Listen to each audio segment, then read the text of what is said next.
comment la lutte entre le bien et le mal s'est manifestée à la naissance même de l'Église chrétienne. Et qu'en est-il aujourd'hui?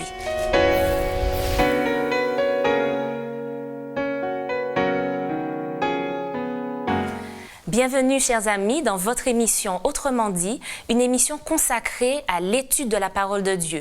Pour répondre à nos questions aujourd'hui, j'ai le plaisir d'accueillir Samuel Flamand et Eddy Michel Carpin. Bienvenue à tous les deux. Merci. Alors, nous l'avons vu la semaine dernière, Jésus a choisi d'employer des hommes pour l'assister dans sa mission, dans son ministère sur terre, avec tous les risques, nous l'avons vu, que cela comportait.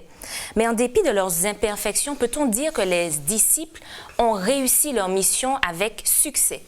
Alors, lorsque nous lisons le livre des Actes des Apôtres, et particulièrement le chapitre 1 et le verset 8, Jésus dira « Mais vous recevrez une puissance lorsque le Saint-Esprit viendra sur vous, et vous serez mes témoins à Jérusalem, dans toute la Judée, dans la Samarie et jusqu'aux extrémités de la terre. » Ce texte, d'ailleurs, qui est un peu le schéma, le plan directeur du livre des Actes des Apôtres, nous montre que, en dépit des conflits, en dépit des problèmes rencontrés, eh bien, les disciples vont effectivement être les témoins de Jésus à Jérusalem, en Judée, mais aussi en Samarie et jusqu'aux extrémités de la terre.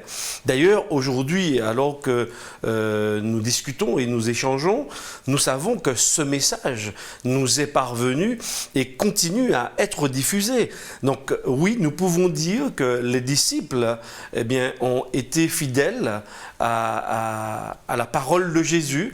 Ils lui ont fait confiance, ils l'ont laissé conduire leurs pas. Ils ont permis d'ailleurs au Saint-Esprit de les mener et ils ont pu accomplir justement avec brio cette mission. Alors tu parles effectivement de difficultés rencontrées. Tout n'a pas été rose, on le suppose, pour les disciples. Alors à quelles difficultés précisément les disciples ont dû faire face? Dans le texte biblique, nous voyons ces disciples confrontés à l'hostilité ambiante, l'hostilité environnante. Les scribes, les pharisiens, les sadducéens, qui voient évoluer ces disciples qui auparavant ont reçu l'effusion de l'Esprit qui avait été promise par Christ. C'était dans cette chambre haute, ils ont reçu cette effusion.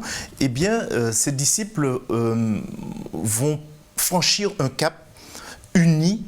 Ils vont, à ce moment-là, comprendre le message de Jésus, chose qu'ils n'avaient pas encore parfaitement comprise auparavant. Et à ce moment-là, ils vont se mettre effectivement à propager le message, ils vont être de vrais apôtres, de vrais envoyés à ce moment-là. Et on verra que les mêmes causes ayant les mêmes effets, eh bien, les disciples de Jésus seront confrontés aux mêmes problèmes auxquels Jésus était confronté.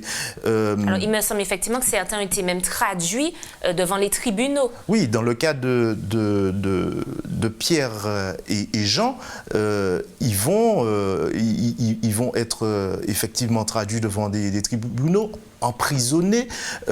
Et pour quelle raison ? Pour avoir fait le bien, pour avoir guéri là en l'occurrence. Qu'est-ce qui leur était vraiment reproché à ces personnes, aux disciples de Dieu? Eh bien, dans l'épisode, là précisément de Pierre et Jean, il s'agissait de sadducéens qui entendaient parler de résurrection des morts, en l'occurrence là, de résurrection de Jésus. Et les sadducéens, ils ne sont pas très d'accord avec cela. Ce sont des gens qui ont des idées, justement, des idées préconçues, des préjugés par rapport à certaines croyances. Et les disciples se trouvent confrontés à cela. Et donc, il fallait obligatoirement pour eux que ces personnes-là disparaissent, en tout cas qu'ils arrêtent de propager ce message. Alors, est-ce que là encore, on peut dire que c'est une résultante du grand conflit dont on parle depuis le début de ce trimestre entre le bien et le mal? Oui, bien évidemment, puisque on va bien voir que ces disciples reçoivent ce message de Jésus, ils vivent avec lui. Ensuite, lors du départ de Jésus, de l'ascension de Jésus, ils poursuivent cette œuvre, et en face, eh bien, il y aura de l'opposition. Et bien évidemment, la lutte entre Dieu et l'ennemi Satan, elle se manifeste de différentes manières. Et ici, précisément, c'est à l'intérieur même du peuple. Et l'objectif des disciples est de quoi faire? C'est de permettre justement à ces hommes, à ces femmes qui n'ont pas véritablement compris la mission de Jésus, d'être éclairés enfin, puisque c'est l'enseignement, en quelque part, du peuple d'Israël, la naissance du Messie, le salut offert par ce Messie.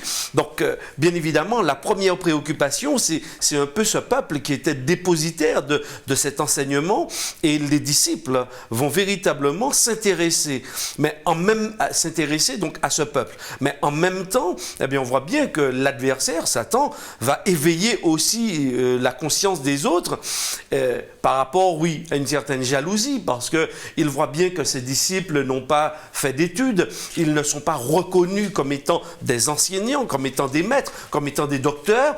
Ça leur fait un peu de l'ombre à eux. Et pourquoi seraient-ils, eux, détenteurs de la vérité, finalement, eux qui ne sont pas instruits? Oui, tout à fait. Et en plus, ils annoncent, enfin, dans leur interprétation, des choses qui ne correspondent pas très bien. Mais ce qui est intéressant, quand on lit le livre des Actes des Apôtres, c'est que les disciples, éclairés par l'Esprit de Dieu, va conduire véritablement ces hommes justement sur leur point fort, c'est-à-dire sur l'enseignement de la loi, l'enseignement de la Torah. Et je pense que cela aussi va éveiller une certaine colère, jalousie, et bien évidemment, on voit bien que l'adversaire, il utilise également les ressentis des êtres humains. Et donc, ce grand conflit va s'exprimer justement de cette manière, au moins en partie, hein, puisque c'est de cette partie dont on parle, et on voit que en dépit de tout, eh bien, l'Évangile va poursuivre sa mission, c'est-à-dire que ce message va continuer à être propagé grâce en quelque part, et je dirais vraiment entre guillemets, eh bien, les persécutions vont pousser également les disciples à se tourner vers la Judée, à se tourner vers la Samarie et à sortir véritablement de ce territoire pour aller jusqu'aux extrémités de la terre. Tu parles des pouvoirs publics en place qui ont mené la vie dure, on va dire, aux disciples. Est-ce qu'aujourd'hui, nous pourrions éventuellement être confrontés à cette opposition également, cette lutte entre le bien et le mal? Est-ce que ça peut se manifester encore aujourd'hui à travers les pouvoirs publics en place? Oui, aujourd'hui, j'ai envie de dire en Martinique, puisque si nous sommes en Martinique, on voit qu'on jouit d'une certaine liberté religieuse et quand on parle de restriction de ce point de vue-là, c'est assez éloigné de notre réalité. De notre réalité. Mais dans d'autres pays, la liberté religieuse n'existe pas ou si peu. Il y a des pays où c'est la religion de l'État qui prévaut et qui n'est pas forcément le christianisme.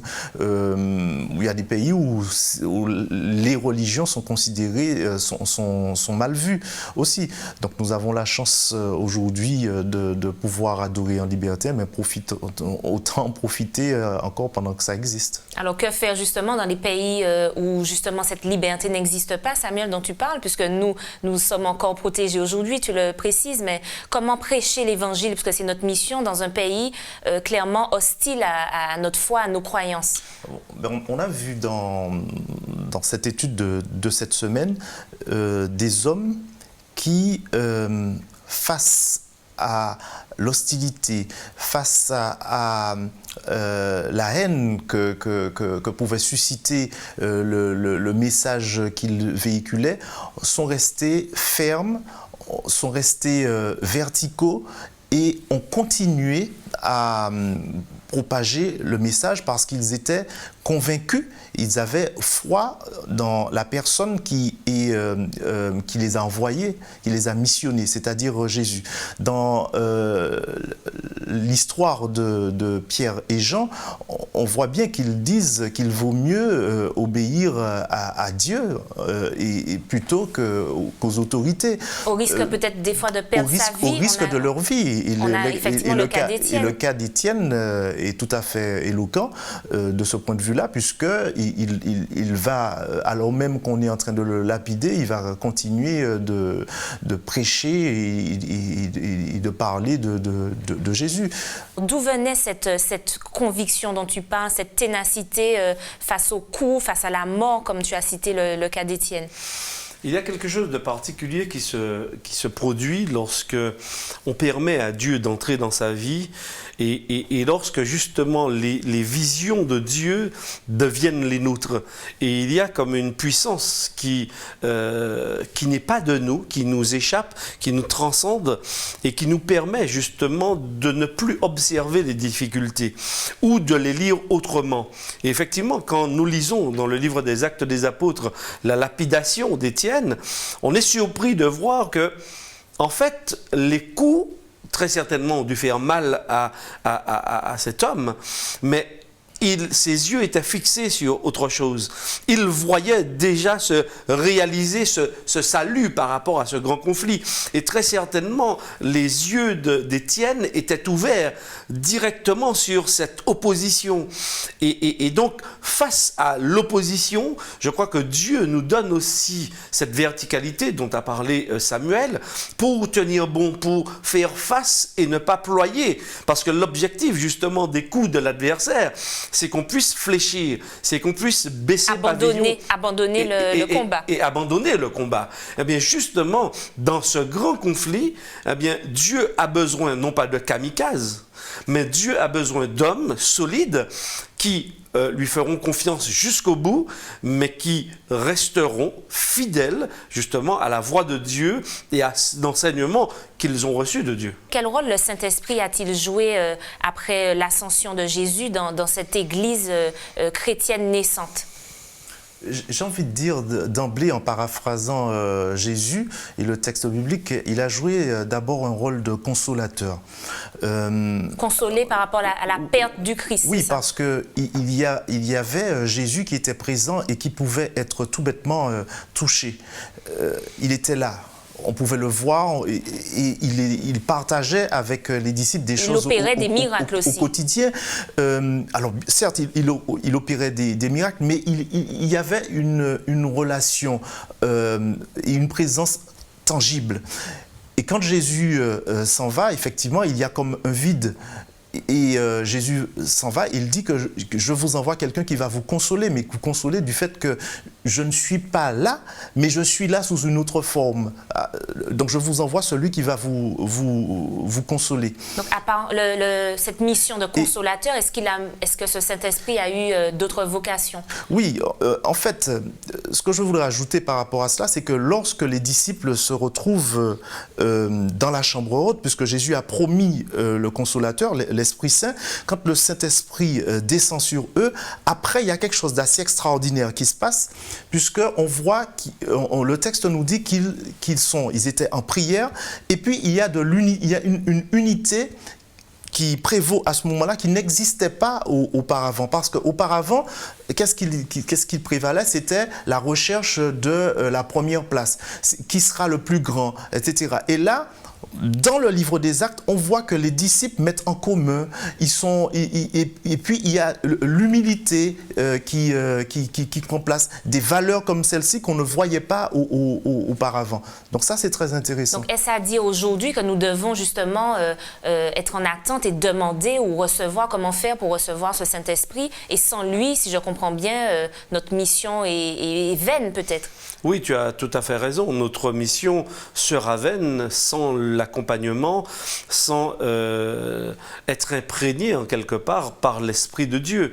Nous ne pourrons de toutes les façons, dans cette bataille, dans cette lutte entre Dieu et Satan, on ne pourra rester debout si ce n'est justement par la vie de l'Esprit, la vie de Jésus en nous.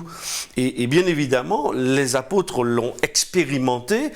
Ce n'était pas quelque chose d'extraordinaire. Ils se sont simplement remis entre les mains de Dieu. Ils ont permis ce qu'ils ne faisaient pas avant, ils ont permis à l'Esprit de Dieu de les transformer, d'agir, de leur permettre justement d'accomplir la volonté de Dieu. Donc ça veut dire que se sont mis en position de recevoir l'Esprit, c'est ce que tu veux dire. Exactement. Donc il y a une prédisposition à avoir un premier pas pour recevoir l'Esprit Saint. Bien évidemment. On ne peut pas être rempli si on reste soi-même rempli. Il faut se vider. Alors, c'est une expression qui peut être mal comprise, mais ce n'est pas se vider de son esprit, de son corps. Non, non, non, je ne parle pas de cela. C'est-à-dire de ce que l'on est, de son ego, de la recherche première de ses intérêts propres, personnels, individuels, pour permettre justement là à l'esprit de conduire nos pas et de nous soumettre véritablement à son enseignement.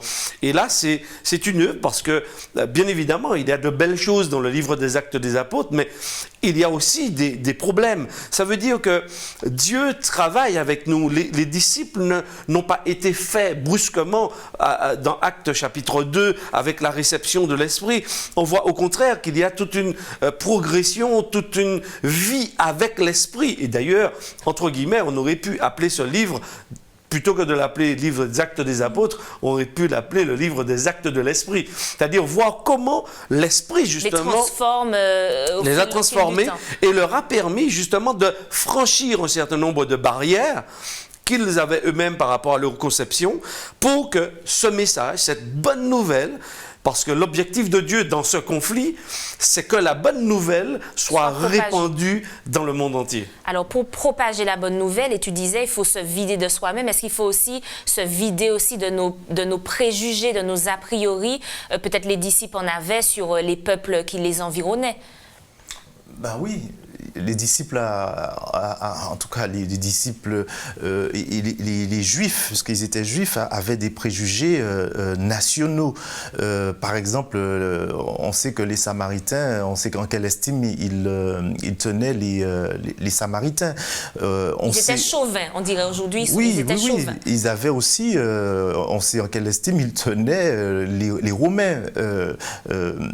Il y avait comme une sorte une pensée comme c'était le peuple élu et qu'ils étaient un peu au-dessus des autres. Dans l'exemple de Corneille, par exemple, c'est un centenier romain, eh bien, il n'était pas normal qu'un juif aille chez un romain. En plus, dans l'histoire, quand on lit le texte, on voit que Corneille habitait chez un certain Simon qui est corroyeur, qui travaille le cuir. Donc en plus, c'était considéré comme un métier impur. Quand on touchait à la peau des bêtes mortes. Donc il y avait beaucoup de préjugés comme cela qui faisaient que les gens à cette époque-là pouvaient estimer, en tout cas les Juifs, qu'il y avait certaines personnes qui étaient exclues, je dis cela comme cela, du champ du salut. Et Dieu va montrer à Pierre justement qu'il n'y a pas de personnes à exclure et plutôt à intégrer, à inclure. Et il va envoyer Pierre vers Corneille, un Romain, un centenier romain, et qui avait une foi supérieure à beaucoup de ceux qui estimaient justement qu'ils lui étaient supérieurs. Alors, est-ce qu'aujourd'hui on reproduit malheureusement, j'ai envie de dire, cet exemple? Est-ce qu'on a le sentiment peut-être que chaque personne est détenteur de la vérité, un mode de vie exemplaire, et ça nous empêche peut-être d'aller vers les autres et ça joue le jeu de l'ennemi peut-être? Oui, tout à fait. Et je dirais, effectivement, aujourd'hui, je dirais que c'est une manière ou c'est l'une des manières dont s'exprime le grand conflit. C'est-à-dire que par rapport au projet de Dieu de salut, Satan, lui, va tout mettre en œuvre pour que ce salut n'arrive pas et n'atteigne pas les hommes. Donc, est-ce que sa stratégie, c'est pas diviser pour mieux régner? Diviser pour mieux régner, mais il nous utilise aussi, c'est-à-dire nos propres préjugés constituent donc, oui, en quelque part un conflit dans la propagation du message. Et par rapport à l'exemple cité par Samuel, on le voit bien, c'est-à-dire que naturellement, Pierre un juif ou même les juifs ne seraient pas allés vers ce type de population. Il faut véritablement d'une action forte de l'esprit, et face à l'évidence de la réception de l'esprit par ces païens, eh bien, Pierre dit, je ne peux faire autrement que de les baptiser. Au moment où il est chez eux et qu'il enseigne, l'esprit descend et lui, il est surpris, il est le premier surpris.